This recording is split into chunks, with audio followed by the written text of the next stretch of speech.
noonu. merci beaucoup doy na waar kay Cheikh Tidiane Diaw jërëjëf bu leen fàtte ci kanam de quoi est-il le nom fii la ñuy des ci Ndakaaru ci benn quartier bu nekk ci Médina mais en attendant Marcel Farba Maroun ci un jour un chiffre.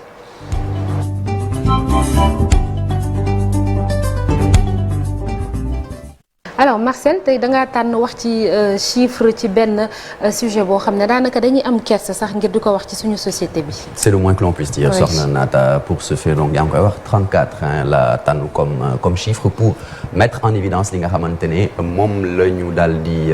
fësal à travers une association on y reviendra plus amplement 34% des Dakaroises de 18 à 24 ans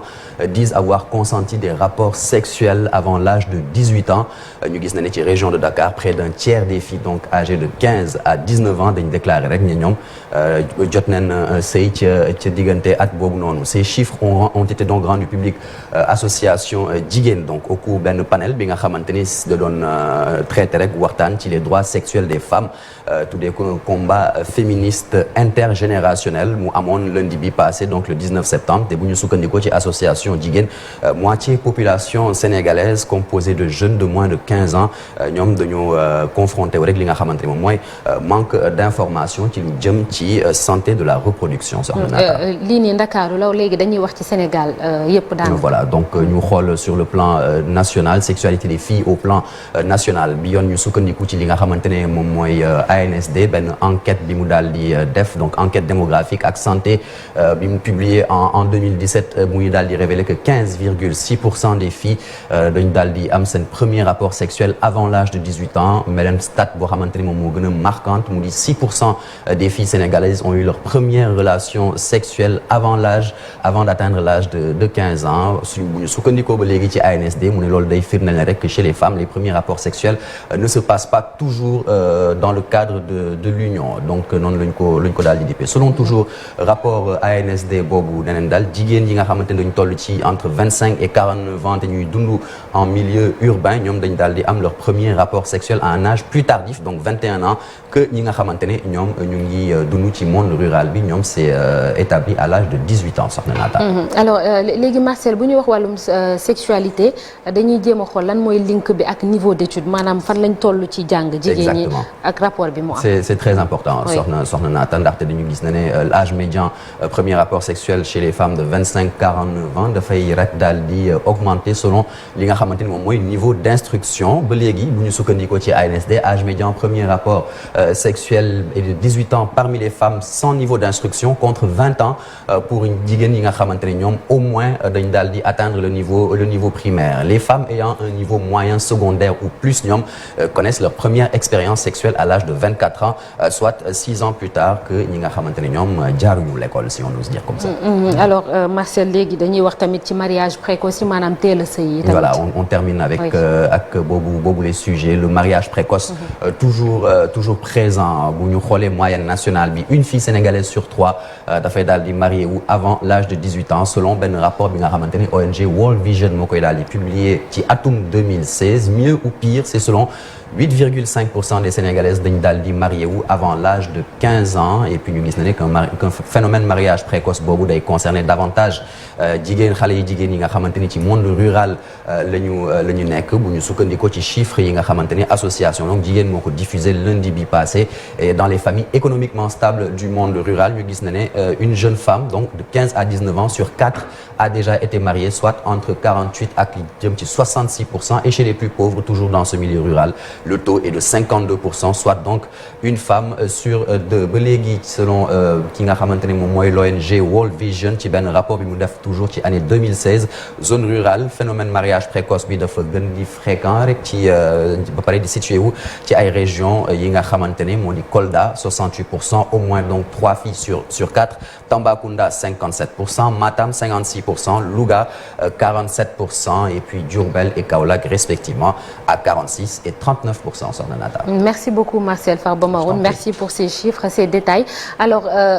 Chérif Marcel wax na ko gis nga daanaka booy xool ñetti jigéen yoo jël kenn ki day am borom kër avant muy am fukki at ak juróom-ñett muy mariage précoce yi ñuy wax suñu société bi ni mu tëddee ñenn ñi dañ naan comme léegi xale yi dañuy teel a xam lu jëm ci néegu sëy ils préfèrent seen waajur yi dem teel leen a maye ngir xañ na ñuy bañ ndax ku wax tamit rapport sexuel yu précoce wax tamit ci wàllum ëmb yu précoce yi tam yu teel yi. waaw teel a maye googu nag soxna naata yenn saa yi mën na jur ay gàllankoor ci xale yi surtout bu fekkante ni bëggul ay mariage forcé ak yooyu moom moo koy indi te mën naa indi yeneen jëye maintenant nag mbiram sexualité fii suñ société bi comme dafay sujet bu tabou moom moo tax duñ ko waxtaanee ci njaboot yi ci kër yi te loolu je pense que war nañ ko di def parce que xale yi tamit comme jamono day dox bu dee doo waxtaan ak ñoom surtout entre jigéen ak jigéen ñoom ak seeni ndey moom mooy indi yenn yi nga xamante ne quand même moom mooy dérivé parce que chiffre yi Marcel joxe bu dee à partir de 18 ans fii ku ne xam ne ti mooy âge majorité fii ci Sénégal bu fekkante ni nag ci jamono jooju la ni commencé ñoom di xam góor wala ñuy sëy teel lu mu teel tamit il faut ñu leen di yee rek ñu mën a jël seen i matukaay ak seen i précaution sachant que xëy na bu dee ci wàllu diine tamit ñu ci bëri dañuy tere ne sax waroo di seq bu fekkante ni amoo borom kër ak yu ni mel lu ci mel na am ba am société la boo xamante day dox di am nekk ci mutation gone yi faw ñu leen di yee parce que teel a sëy googu même sur le plan aussi sanitaire des fois mën na am loo xamante ni mën na koo jël su fekkante ni ñi ngi koy seqal jëlum seen i matukaay ci yenn yi ba gis nga ko mooy waral ay grossesse non désirée yi nga xamante ni également mën na leen a jural yeneen jafe-jafe école yi aussi la même chose parce que am na ay modules yoo xamante ni wàllu économie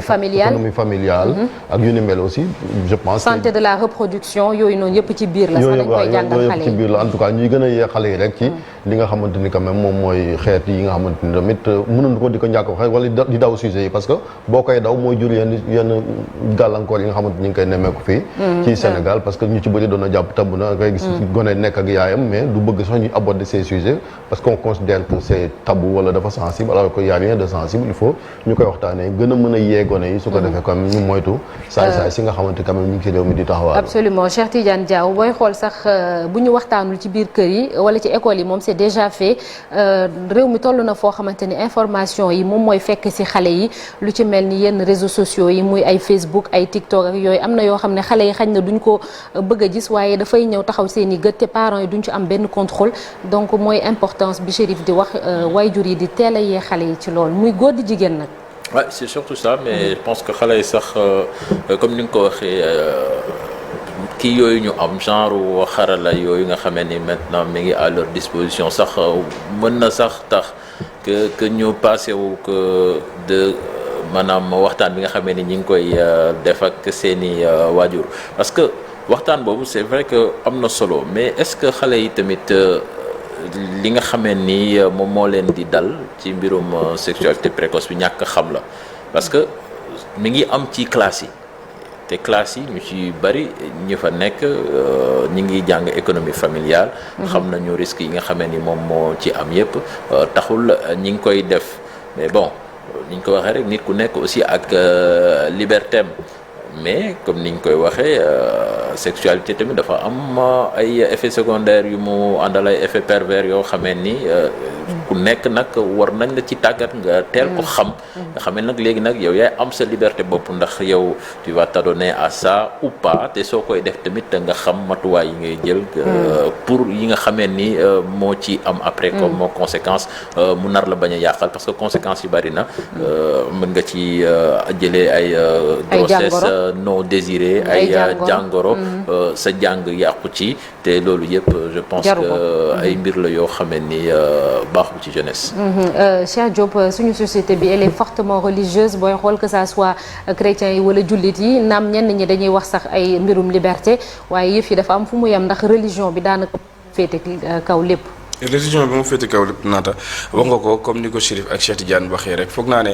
ñi nga xam ne ñoom ñoo di waajur yi moo xam góor wala boog jigéen saa su nekk foog naa ne war nañ diisoo ak ñi nga xam ne ñoom ñoo di njaboot gi. foog naa ne am na yenn âge yoo xamante nii sax